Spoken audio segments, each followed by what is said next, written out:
Hello everyone, welcome back to our channel. Re-NEET examination అయిపోయింది. Provisional answer key చూసుకున్నారు, మీ marks చూసుకున్నారు and cut off చూసారు. నాకంటే ఎక్కువగా తెలుసు మీకు కట్ ఆఫ్ల గురించి, ఎక్కడెక్కడ సీట్ వస్తుంది, ఏ కేటగిరీలో వస్తుంది. సో చాలా ఛానల్ చూసి మీకు ఒక ఐడియా కూడా వచ్చి ఉంటుంది. ఈ పర్టికులర్ వీడియోలో అసలు ఎన్ని మార్క్స్ వస్తే కౌన్సిలింగ్కి ఎలిజిబుల్, సో కౌన్సిలింగ్కి ఎలిజిబుల్ ఉండాలంటే ఏమైనా పర్టికులర్ మార్క్స్ కోటా ఉంటుందా, అండ్ డ్రాప్ తీసుకోవాలంటే ఎలా, కౌన్సిలింగ్లో ఎవరెవరు పార్టిసిపేట్ చేయొచ్చు అనేది పర్టికులర్గా స్టూడెంట్స్కి అర్థమయ్యే విధంగా ఎక్స్ప్లెయిన్ చేస్తాం. నీట్ రాసిన తర్వాత కూడా నేను ఈ వీడియో చేశాను, కానీ ఇప్పుడు రీనీట్ రాసిన వాళ్ళకి కూడా కొంచెమైనా మోటివేటింగ్గా ఉంటుందనే ఉద్దేశంతో ఈ వీడియో చేస్తున్నాను. వీడియోని చివరి దాకా చూడండి, ఖచ్చితంగా లైక్ చేయండి, మీ ఫ్రెండ్స్కి షేర్ చేయండి. మీరు ఇచ్చే ఒక చిన్న లైక్ నాకు చాలా ఎంకరేజింగ్గా ఉంటుంది. నా వీడియోస్ అసలు మీకు నచ్చుతున్నాయో లేదో అర్థమవుతుంది. డిస్క్రిప్షన్లో టెలిగ్రామ్ లింక్ ఉంటుంది, అండ్ వాట్సాప్ ఛానల్ ఉంటుంది, అండ్ ఇన్స్టాగ్రామ్ లింక్ ఉంటుంది. సో అక్కడ కూడా ఫాలో చేయండి. ఏమైనా డౌట్ ఉంటే మీరు నాకు డైరెక్ట్గా ఇన్స్టాగ్రామ్లో కూడా డిఎం చేయొచ్చు.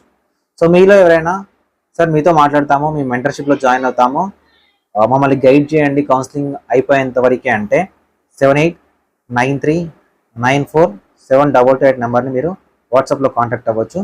సో మీరు వన్స్ జాయిన్ అయ్యి మెంటర్షిప్లో జాయిన్ అవుతే నా పర్సనల్ నెంబర్ ఉంటుంది, వాట్సాప్ గ్రూప్ ఉంటుంది, అండ్ దాంతోపాటు విజన్ అప్డేట్ వెబ్సైట్ యాక్సెస్ ఉంటుంది. మీరు కాలేజ్లో జాయిన్ అయ్యేంత వరకు మీకు ఒక బ్రదర్ లాగా, మీకు ఒక బ్యాక్ బోన్ లాగా గైడ్ చేసే బాధ్యత విజన్ అప్డేట్ తీసుకుంటుంది. సో మాకున్న ఎక్స్పీరియన్స్ 6 years ఎక్స్పీరియన్స్ ఉంది. నెంబర్ ఆఫ్ స్టూడెంట్స్ ప్రతి డిఫరెంట్ కాలేజ్లో ఉన్నారు. సో మిమ్మల్ని కూడా ప్లేస్ చేసే బాధ్యత మాది. ఓకే, సో అది మీకు ఇంట్రెస్ట్ ఉంటే వీడియో మొత్తం చూసి యాజ్ ఎ పేరెంట్గా కానీ యాజ్ ఎ స్టూడెంట్ కానీ డెసిషన్ తీసుకోండి. సో దాంట్లోకి వెళ్ళే ముందు మీకు తెలుసు కదా, విజన్ అప్డేట్ నుంచి మనం ఒకటి ఎక్స్పెక్టెడ్ మార్క్స్ సర్వే అని కండక్ట్ చేస్తున్నాం. ప్రతి ఒక్కరు ఈ వీడియో చూసిన ప్రతి ఒక్కరు ఈ సర్వేలో పార్టిసిపేట్ చేయండి.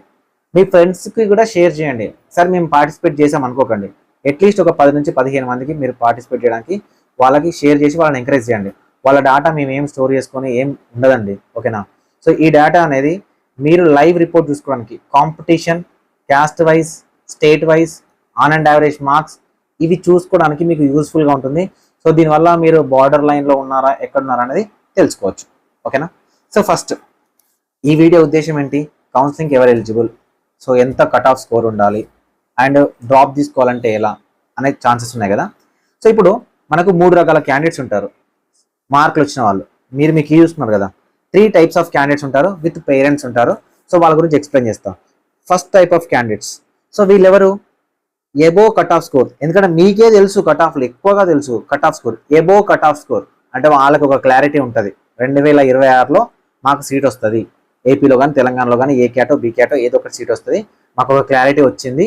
సో మేము కాబట్టి వాళ్ళు ఏం చేస్తారంటే డాక్యుమెంట్ ప్రిపరేషను, 2 వాళ్ళకి వచ్చిన మార్కులకి ఏ కాలేజ్ వస్తుందో తెలుసుకోవడానికి వాళ్ళు ట్రై చేస్తూ ఉంటారు, ఓకేనా. ఏ కాలేజ్ వస్తుందో తెలుసుకోవడానికి ట్రై చేస్తూ ఉంటారు. వీళ్ళకి ఒక క్లారిటీ ఉంది, సీట్ వస్తుందనే క్లారిటీ ఉంది, కౌన్సిలింగ్కి వెళ్తామనే క్లారిటీ ఉంది, వీళ్ళకు డ్రాప్ వద్దు అనే క్లారిటీ కూడా ఉంది, ఓకేనా. డ్రాప్ వద్దు అనే క్లారిటీ కూడా ఉంది. సో నెక్స్ట్ కేటగిరీ క్యాండిడేట్స్ ఉంటారు, సెకండ్ కేటగిరీ. వీళ్ళకి ఏంటంటే బిలో కట్ ఆఫ్, అసలు కట్ ఆఫ్కి దగ్గర ఉండరు, లో మార్క్స్ ఉంటాయి, ఓకేనా. సో వీళ్ళకు ఒక క్లారిటీ ఉంటుంది, ఏంటి ఎంబీబీఎస్, బీడీఎస్, ఆయుష్ వద్దనుకుంటే సో మనం ఎక్కడికి వెళ్ళాలి, ఓకేనా. వేరే సెకండ్ ఆప్షన్ ఏంటి అని చూసుకునే వాళ్ళు ఉంటారు. డైరెక్ట్గా డ్రాప్ తీసుకునే క్యాండిడేట్స్ ఉంటారు. ఓకే, మన కౌన్సిలింగ్కి ఎలిజిబుల్ కాదు కాబట్టి ఇంకా మనము డ్రాప్ తీసుకుందాం అనుకునే క్యాండిడేట్స్ ఉంటారు.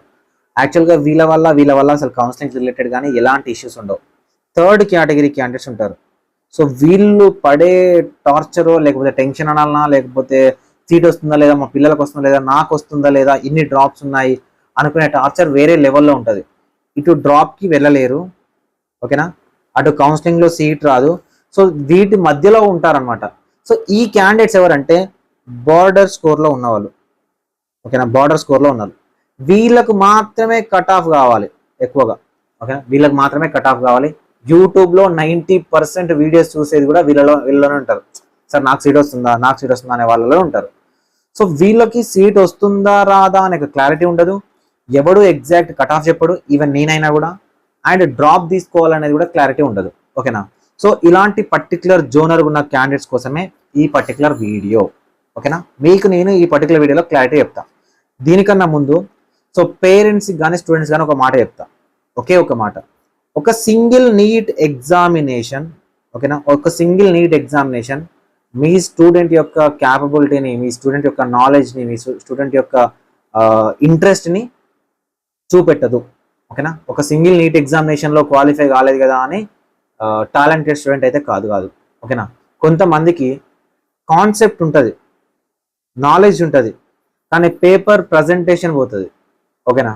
సో వాళ్ళు ఎంత కష్టపడతారంటే చాలా ఎక్కువ కష్టపడతారు, వాళ్ళ దగ్గర నాలెడ్జ్ ఉంటుంది, కానీ పేపర్ ప్రజెంటేషన్ పోవడం వల్ల నీట్ ర్యాంక్ అనేది రాదు, ఎంబీబీఎస్లో వాళ్ళు దాంట్లో సీట్ రాదనమాట. సో అలాంటి స్టూడెంట్స్ని డిస్కరేజ్ చేయకండి. ఓకేనా. ఒక్క ఛాన్స్ ఇవ్వడానికి ట్రై చేయండి, ప్రయత్నం చేయండి. ఓకేనా. అలాంటి వాళ్ళ కోసం నేను చెప్తున్న విషయం ఏంటంటే, ఇప్పుడు కౌన్సిలింగ్కి ఎవరు ఎలిజిబుల్ సార్ అంటే, కౌన్సిలింగ్కి ఇన్ని మార్క్స్ వస్తేనే ఎలిజిబుల్ అనేది ఉండదు.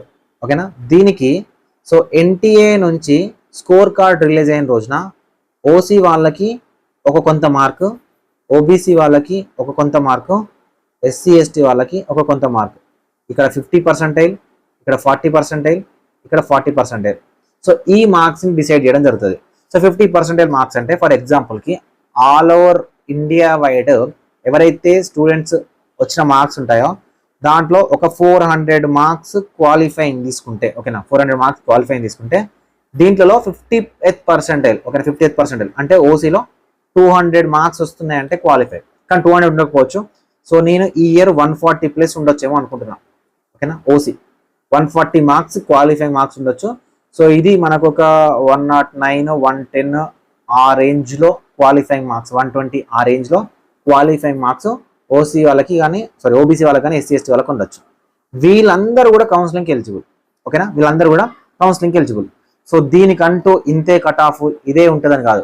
క్వాలిఫై అయిన, నీట్ క్వాలిఫై అయిన ఏ క్యాండిడేట్ అయినా కౌన్సిలింగ్ అటెండ్ అవ్వచ్చు. అసలు కౌన్సిలింగ్ అంటే ఏంటంటే, క్వాలిఫై అయిన క్యాండిడేట్ వెబ్ ఆప్షన్ పెట్టుకొని సీటు ఎలిజిబిలిటీ మెరిట్ లిస్ట్లోకి రావడానికి మీరు వెళ్ళేదే కౌన్సిలింగ్. ఓకేనా. మీరు వెళ్ళేదే కౌన్సిలింగ్. సో ఇప్పుడు స్టూడెంట్స్కి ఏంటంటే డ్రాప్ తీసుకోవాలా, కౌన్సిలింగ్కి వెళ్ళాలా అని ఉంటుంది కదా. ఇప్పుడు నేను పేరెంట్స్కి చెప్తున్నా, ఫస్ట్ వినండి. ఓకేనా. మీకు 1% ఎవరి కట్ ఆఫ్ నమ్మాల్సిన పని లేదు. ఈవెన్ నా కట్ ఆఫ్ అయినా ఇంకెవరైనా ఇండియాలో ఎవరి కట్ ఆఫ్ నమ్మాల్సిన పని లేదు. మీకు ఒక 1% అయినా సార్ మాకు ఎందుకో నెగిటివ్గా ఉంది, సీట్ రాదేమో అనిపిస్తుంది అని అనిపించినా కూడా, ఎందుకు ఈ మాట చెప్తున్నానంటే, మనకు రిజల్ట్స్ రావడానికి ఒక 1 month అనుకుంటున్నాము. సో రిజల్ట్స్ నుంచి కౌన్సిలింగ్ స్టార్ట్ అవ్వడానికి 1 month అనుకుంటున్నాము. అక్కడ నుంచి ఒక 15 days టైం కాస్త మెరిట్ లిస్ట్ రావడానికి అనుకుంటున్నాము. సో ఈ మెరిట్ లిస్ట్ అయిపోయి కౌన్సిలింగ్ జరగడానికి ఇంకొక 2 months టైం పడుతుంది కంప్లీట్గా. అంటే ఆల్మోస్ట్ మనకు 4.5 months టైం పడుతుంది. సో మీకు ఎగ్జాక్ట్గా సీట్ వస్తుందా అలా తెలుసుకోవడానికి ఎంత టైం పడుతుంది? బార్డర్ స్కోర్ వాళ్ళకి 4.5 months టైం పడుతుంది. మీ ఈ వాల్యుబుల్ టైంలో ఈ 4.5 months టైంని మీరు కౌన్సిలింగ్ కోసమే పిల్లల్ని దగ్గర పెట్టుకుంటే, అప్పుడు వాడు సీట్ రాకపోతే అప్పుడు వాడు డ్రాప్ తీసుకొని ఏం కాంపిటీషన్లో ఉంటాడు, మళ్ళీ 2027 నీట్ని ఏం అటెంప్ట్ చేస్తాడు. ఓకేనా. ఇది గుర్తుపెట్టుకోండి. ఓకే. అందుకే చెప్తున్నాను, మీకు 1% నెగిటివ్ అనిపిస్తుంది, సీట్ రాదేమో అనుకుంటే ఇమ్మీడియట్గా మీ పిల్లలని, ఓకేనా, అది ఆన్లైన్ కానీ ఆఫ్లైన్ కానీ, సో ఎక్కడైనా జాయిన్ చేయండి. ఓకేనా. జాయిన్ చేయండి. ఓకేనా. జాయిన్ చేయండి. జాయిన్ చేయడం వల్ల ఏమవుతుంది, మీ పిల్లలకి ఏమవుతుంది, 4.5 months టైం సేవ్ అవుతుంది. వాడు ఏంటంటే చదువులో ఉండిపోతాడు, ప్రిపరేషన్లో ఉండిపోతాడు. ఆ టైంలో మీరేం చేస్తారు, కౌన్సిలింగ్లో పార్టిసిపేట్ చేయండి యాజ్ ఏ పేరెంట్గా. ఓకేనా. యాజ్ ఏ పేరెంట్గా మీరు కౌన్సిలింగ్లో పార్టిసిపేట్ చేయండి. దీనివల్ల మీకు ఏమొస్తుంది చెప్పండి, మీరు కౌన్సిలింగ్లో పార్టిసిపేట్ చేయడం వల్ల మీకు సీట్ వస్తుందా రాదా అనేది మీకు ఒక ధైర్యంతో మీరు కౌన్సిలింగ్లోకి వెళ్తారు. సో ప్యారలల్గా స్టూడెంట్ ఎవడైతే ఉన్నాడో స్టూడెంట్ ఇన్స్టిట్యూట్కి వెళ్ళి చదువుకుంటా ఉంటాడు. ఫర్ ఎగ్జాంపుల్ లక్ బాగుండి స్టూడెంట్కి సీట్ వచ్చింది అనుకోండి, ఏం చేస్తాం, ఇన్స్టిట్యూట్ నుంచి తీసుకొచ్చి ఎంబీబీఎస్ దాంట్లో జాయిన్ చేస్తాం. ఓకేనా. ఫర్ ఎగ్జాంపుల్ సీటే రాలేదనుకో ఏమవుతుంది, 4.5 నెలల టైం సేవ్ అవుతుంది అండ్ ఆటోమేటిక్గా వాడు ప్రిపరేషన్లో ఉంటాడు. ఏం సార్ మీరు లాంగ్ టర్మ్ పంపించు అని అంటున్నారు, 4.5 months అంటున్నారు, మరి అక్కడ మనం ఫీజు కడుతున్నాం కదా, ఒకవేళ ఇక్కడ సీట్ వచ్చింది అనుకోండి ఈ ఫీజు వేస్ట్ అవుతుంది కదా అనుకునే వాళ్ళకి ఒక మాట చెప్తా, గుర్తుపెట్టుకోండి. సో ఇప్పుడు నేను ఏం చెప్తున్నాను, సీట్ వస్తే ఇక్కడ నుంచి తీసుకొచ్చి ఇక్కడ జాయిన్ చేద్దాం అంటున్నా. అదే సీట్ రాలేదనుకోండి ఏమవుతుంది, 4.5 నెలల టైం సేవ్ అవుతుంది కదా. 1 కోటి రూపాయలు మీకు ఇస్తానండి నేను. టైం తీసుకొస్తామా? టైంని కొనగలుగుతాడా? ప్రపంచంలో ఎవడైనా దేన్నైనా కొనగలుగుతాడు, ఒక రెండింటిని కొనలేము. ఒకటి ఆత్మవిశ్వాసాన్ని, 2 టైంని. మీ దగ్గర ఎన్ని కోట్లు ఉండని, మీ దగ్గర ఒక 50 కోట్లు ఉండని, 100 కోట్లు ఉండని, పోయిన 4.5 నెలల టైం నువ్వు తీసుకురాలేవు. ఓకేనా, 4.5 నెలల టైంని తీసుకురాలేవు. కాబట్టి పేరెంట్స్కి చెప్తుంది ఏంటంటే, ఒకవేళ మీ అబ్బాయి మీద మీకు ఒక 1% సీట్ రాదేమో మీకు అనిపించినా కూడా పిల్లల్ని చదువుకోమని చెప్పండి, లేదా ప్యారలల్గా ఇంట్లో ఆన్లైన్ కోచింగ్ ఇప్పించి చదివించండి. వాళ్ళను అదే స్టడీ మోడ్లో ఉంచండి. ఉంచేసి కౌన్సిలింగ్కి నీకు సంబంధం లేదురా, నేను పార్టిసిపేట్ చేస్తా అని చెప్పండి. నేను మిమ్మల్ని గైడ్ చేస్తాను. యాజ్ ఎ పేరెంట్గా మీరు కౌన్సిలింగ్లోకి వస్తాము అని అంటే మీ పిల్లలతో సంబంధం లేకుండా నేను మిమ్మల్ని గైడ్ చేస్తాను. సీట్ వచ్చిందా, చాలా హ్యాపీ. ఇక్కడ మనం కడుతున్నాం కావచ్చు ఏదో ఇంత సర్టెన్ అమౌంట్ కదా, అది పెద్దగా మ్యాటర్ అనిపించదు. ఎంబీబీఎస్ సీట్ ముందు ₹1,00,00,000 ఎంబీబీఎస్ సీట్ కదా. సీట్ రాలేదా, 4.5 నెలల టైం. ఓకేనా, 4.5 నెలల టైం ఎన్ని కోట్లు ఇచ్చినా కూడా ఆ 4.5 months టైంని మనం సేవ్ చేయలేము, బ్యాక్ తీసుకురాలేము. చాలా మంది పేరెంట్స్ చెప్పిన మాట వినకుండా పిల్లల్ని అట్లానే ఉంచుకొని 4.5 months తర్వాత, సార్ మా పిల్లలకి సీట్ రాలేదు సార్, ఇప్పుడు ఏం చేయాలి సార్, 5 నెలల టైం అయిపోయింది అనే నేను చాలా మందితో విన్నానండి 6 సంవత్సరాలలో. ఎంత మందితో వింటే ఎవ్రీ ఇయర్ ఈ వీడియో ఇస్తున్నానో అర్థం చేసుకోండి.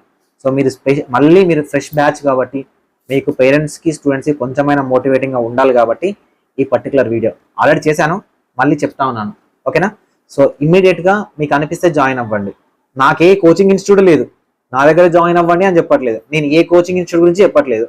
మీరు ఇంట్లో కూర్చొని ప్రిపేర్ అయినా ఓకే, మీరు ఆఫ్లైన్ కోచింగ్కి వెళ్తా అన్నా ఓకే. కాకపోతే మీకు 1% డౌట్, బార్డర్ స్కోర్ వాళ్ళకే, above border score, least score వాళ్ళకి మనం పెద్దగా చెప్పాల్సిన పర్లేదు, వాళ్ళకి ఒక క్లారిటీ ఉంటుంది. బార్డర్లో ఉన్న స్టూడెంట్స్ కోసం మాత్రమే పర్టికులర్ వీడియో. అండ్ గుర్తుపెట్టుకోండి, ఒకవేళ మీకు ఇంకా డౌట్ ఉంది అసలు మా పిల్లోడు చదువుతాడా లేకపోతే మా అమ్మాయి చదువుతుందా అనిపిస్తే, ఇప్పుడు 50, 60, 70, 80 ఇవన్నీ ఉన్నాయి కదా టెస్ట్ సిరీస్. దీంట్లో మీరు 70 రాశాడు అనుకోండి ఫర్ ఎగ్జాంపుల్కి. ఓకేనా, ఇప్పుడు వాడికి మీరు ఇంట్లో కూర్చోబెట్టి మళ్ళీ ఒక 3 గంటలో 4 గంటలో 5 గంటలో టైం ఇచ్చి ఈ 50 సిరీస్ ఎగ్జామినేషన్ రాయమని చెప్పండి, వాడికి ఖచ్చితంగా ఫుల్ మార్కులు వస్తాయి. ఎందుకనంటే ప్రతి ఒక్క స్టూడెంట్కి నాలెడ్జ్ ఉంటుంది, ప్రతి ఒక్క స్టూడెంట్కి కాన్సెప్ట్ ఉంటుంది, కానీ వీళ్ళ ఇంప్లిమెంటేషన్ పోతుంది అనమాట. అంటే ప్రజెంటేషన్ స్కిల్స్ నేర్పించారు. ఏ ఇన్స్టిట్యూట్లో కూడా ఎగ్జామ్ని ఇలా ప్రజెంట్ చేయాలి, ఇలా లాజికల్గా ప్రజెంట్ చేయాలి, ఇలా స్మార్ట్ వర్క్ చేయాలి. కాంపిటేటివ్ అంటే ఇలా ఉంటుంది, ఏదో చదువుకుంటూ పోతానా హార్డ్ వర్క్ చేస్తానా కాదు, స్మార్ట్గా మూవ్ చేస్తేనే. పేపర్ని ఎంత చదివినవరా అని ఎవడు అడగడు, ఎంత ప్రజెంట్ చేసినవరా అని ఎవడు అడగడు, ఎన్ని మార్కులు వచ్చినాయి, ఏ కాలేజ్ చదువుతానో, ఏ సీట్లు చదువుతానో అని మాత్రమే సొసైటీ అడుగుతుంది. ఓకేనా, సో దానికోసం వాళ్ళకి కాన్సెప్ట్ లేదనుకోవడం కానీ వాళ్ళకి నాలెడ్జ్ లేదనుకోవడం కానీ తప్పు. ఒక ఛాన్స్ ఇచ్చి చూడండి. ఓకేనా, సో మళ్ళీ ఒక ఛాన్స్ ఇస్తాం సార్ అని చూడండి. 1 CR సీట్ వాల్యూ, ఒకవేళ ఫైనాన్షియల్గా పేరెంట్స్ ఆలోచిస్తే ₹1,00,00,000 ముందు అక్కడ లాంగ్ టర్మ్ ఫీజో లేకపోతే ఆఫ్లైన్ ఫీజో ఇవన్నీ కూడా పనిచేయవు. అండ్ భవిష్యత్ గుర్తుపెట్టుకోండి. ఓకే, సో ఇది నేను చెప్పాలనుకుంటున్నా. కాబట్టి స్టూడెంట్స్ని చదువుకోమని స్టూడెంట్స్ పనిచేస్తారు. యాజ్ ఎ పేరెంట్గా మీరు కౌన్సిలింగ్లో పార్టిసిపేట్ చేయండి, మిమ్మల్ని మేము గైడ్ చేస్తాము. ఏం సార్ నేను కౌన్సిలింగ్లోకి వస్తా అంటే మీకు మెంటర్షిప్ డబ్బులు వస్తాయా? మీరు ఒకవేళ ఆలోచించండి, నేను మెంటర్షిప్ స్టార్ట్ చేసిందే కన్సల్టేషన్లలోకి వెళ్ళి మీరు మోసపోవద్దు అని. నేను 2022-23 వరకు నేను ఫ్రీగానే గైడ్ చేశాను. ఒకనొక టైంలో నేను ఫ్రీగా గైడ్ చేసినా కూడా నమ్మని పేరెంట్స్ ఉన్నారు. సో ఒకవేళ మేము ఎంతో కొంత ఛార్జ్ చేస్తేనే, అంటే విజన్ అప్డేట్ నడవాలన్నా, సో నేను ఎగ్జిస్టింగ్లో ఉండి మీకు సర్వీస్ చేయాలన్నా, సో మెంటర్షిప్లో ఎంతో కొంతమంది స్టూడెంట్స్ని తీసుకోవాల్సి వస్తుంది. అది కూడా మీకు ఇంట్రెస్ట్ ఉంటేనండి, లేదు అనుకుంటే సో మచ్ ఆఫ్ కంటెంట్ అవైలబుల్గా ఉంటుంది. నేను మీకు ఎప్పుడు యూజ్ అవుతానంటే, మా వెనకాల ఒకడు ఉన్నాడు ఎక్స్పీరియన్స్ పర్సన్, సో వీడు ఉన్నాడు కాబట్టి మేము ధైర్యంగా కౌన్సిలింగ్లోకి వెళ్ళగలుగుతాము అనే పాయింట్లోనే మీకు విజన్ అప్డేట్ యూజ్ఫుల్గా ఉంటుంది. అంతేగాని నేను ఏదో మిరాకిల్ చేస్తాను, నేనే మీకు సీట్ ఇప్పిస్తాను, నా దగ్గర రావడం వల్లనే సీట్ వస్తుందని మాత్రం నేను క్లెయిమ్ చేయను. నేను మీకు నాలెడ్జ్ నేర్పించగలుగుతా, ఆన్ టైం అప్డేట్ చెప్పగలుగుతా, మీకు చెప్పగలుగుతా. ఇది సరిపోతుంది కదా మీరు కౌన్సిలింగ్లోకి రావడానికి. ఓకేనా, ఎందుకు ఇంతలా చెప్తున్నానంటే, ఇప్పుడు తెలంగాణలో ఆంధ్రప్రదేశ్లో ఒక 15,000 మంది, ఈ 15,000 మంది అప్లికేషన్ చేస్తారనుకుందాం. ఎన్ని సీట్లు ఉన్నాయి తెలంగాణలో? 10,000 సీట్స్ ఉన్నాయి. ఇక్కడ ఒక 6,000 సీట్స్ ఉన్నాయి. మరి రిమైనింగ్ క్యాండిడేట్స్ అందరూ, పేరెంట్స్ అందరూ ఎవరు? కౌన్సిలింగ్లోకి వెళ్ళి పార్టిసిపేట్ చేసి వాళ్ళ మెరిట్ ఏంటో తెలుసుకొని, సో మాకు సీట్ వస్తుందో లాగా తెలుసుకునే వాళ్ళు అనమాట. ఎంబీబీఎస్ అయినా బీడీఎస్ అయినా ఒకటే రిజిస్ట్రేషన్ కదా, సో కాబట్టి కౌన్సిలింగ్లోకి వెళ్ళాల్సి వస్తుంది. ఓకే, సో మీరు వెళ్తున్నారు కాబట్టి పేరెంట్స్గా వెళ్ళండి, స్టూడెంట్స్కి చదువు మాత్రమే ఇచ్చేసేయండి. ఓకేనా, వాళ్ళు చదువుకుంటారు. ఓకేనా, అంతేగాని నీకు మార్క్ రాలే, నీకు ఇన్ని వస్తాయి, ఇప్పుడు వాళ్ళను అట్లా ప్రెజర్ చేయడం వల్ల ఏమొస్తుంది చెప్పండి? నీకు రాలే అనడం కన్నా, సో రాదు పర్లేదు, ఒక ఛాన్స్ తీసుకో, నీకోసం నేను కౌన్సిలింగ్లో ఉంటా, సో నా కోసం నువ్వు చదువు అని చెప్పండి, ఈ లైన్ చెప్పండి. ఓకేనా, దీనివల్ల ఎంతో కొంత బెనిఫిట్ అవుతుంది. నేను ఈ వీడియో చేస్తున్నాను, అందరూ మారుతున్నట్లేదు, ఒక్కడి లైఫ్ మారింది, ఒక్కడు విజన్ అప్డేట్ మాట విన్నాడు స్టూడెంట్, ఆ లైఫ్ సెటిల్ అయిందనంటే ఎక్కడ ఉంటాడో తెలియదు, కానీ నేను చాలా హ్యాపీ. ఓకేనా, అందుకోసమే ఈ వీడియో. 1% సక్సెస్ రేట్ సరిపోతుంది నాకు. ఓకేనా, వీలైతే 10 మందికి షేర్ చేయండి. ఇట్లా ఉంది, ఈ ఇన్ఫర్మేషన్ షేర్ చేయండి, కాపీ అయినా పర్లేదండి. ఓకేనా, విజన్ అప్డేట్ని కాపీ చేసి చాలా ఛానల్స్ వచ్చినాయి, చాలా కంటెంట్ ఉంది, రిపీటెడ్ కంటెంట్ ఉంటుంది, పర్లేదు. మీరు నెంబర్ ఆఫ్ క్యాండిడేట్స్కి నాలెడ్జ్ షేర్ చేయండి, no problem. Okay, thank you so much.